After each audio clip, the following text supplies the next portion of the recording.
This is the continuation of the previous video. I hope you enjoy it. Stay tuned. I was hoping my last update would be my last post relating to this matter, but here I am again. It's been about 8 months since my life turned into a shit show, and unfortunately for me, things just keep getting worse. I'm not going to go into detail, but I hope I can give enough to get some constructive feedback from you on here. You've been far more helpful than you know.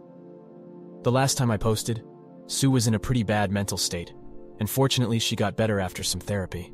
I felt really bad for her, but I knew I couldn't stay. I know a lot of people have made it through this kind of stuff, but I know myself. Had I stayed, I'd only be doing myself and her more harm than good. I'll never get over it, and will probably harbor some resentment even a couple of years from now. We agreed to divorce, but she wanted us to remain in contact even if it was just minimal. The divorce process was pretty smooth, and we got divorced about a month ago. I moved to the West Coast to start anew, and things were finally starting to look good for me. But then, I got a phone call about Sue again from her sister. And long story short, Sue suffered from a stroke. She is almost completely immobile on the left side of her body and can barely speak. I can't even put into words how freaking devastating that was to hear, let alone how crushed I felt when I went to visit her. She looked nothing like the person I knew, and she'd always cry when she saw me. One of the worst parts about all this is I can't help but feel like it's my fault this happened to her. People tell me it isn't, but I feel like it is. Even though her closest family says it's not my fault, I can sense some hostility from them whenever I speak to them. Her aunt cussed me out in front of everyone when she saw me, and they were all silent. They just asked me to leave it alone and get on with my life. As much as I wish I could just move on, it still hurts knowing how all this shit turned out. I haven't spoken to Sue since she got the stroke, and her family won't let me see her because apparently I cause her stress. I don't even know the full details because I don't have the right to know now. I just can't seem to catch a break. Damn me, I guess. Now for the top comments. So you left her after she cheated on you with your best friend and now her family is blaming you for her stroke?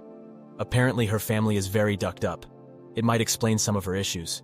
Don't feel bad for leaving her or blame yourself for anything. I followed your story, and even if I feel bad for what happened to your ex-wife, it's not your fault. You have no part on it. The guilt may have been eating her all this time, and her body couldn't handle it anymore. Hope she can get through it. All the best. Why do you feel responsible? This is only a consequence of what she brought upon herself. I'm so sorry for what she's going through. A health problem is something no one can control. It's easier for her family to find a culprit, and that's you.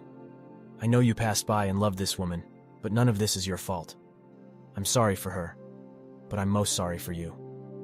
I'll tell you something about strokes. Although it's kind of rare for her age to have a stroke, it's not something that doesn't happen. I had a friend who had a devastating stroke at 33. They figured the cause was her birth control at the time.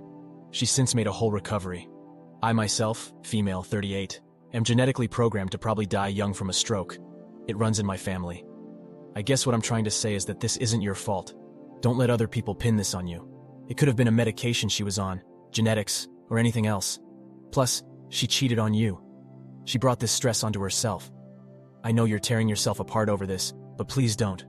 Sometimes life happens in ugly ways and it makes no sense, and nobody is at fault. Her stroke is not your fault. It is likely a result of her overdose and not taking care of herself afterwards. I would put more blame on her family for not taking care of her better. Thank you all for taking the time to listen to today's story. Please like, share, and subscribe if you haven't already. Stay tuned, and I'll see you in the next one. Peace.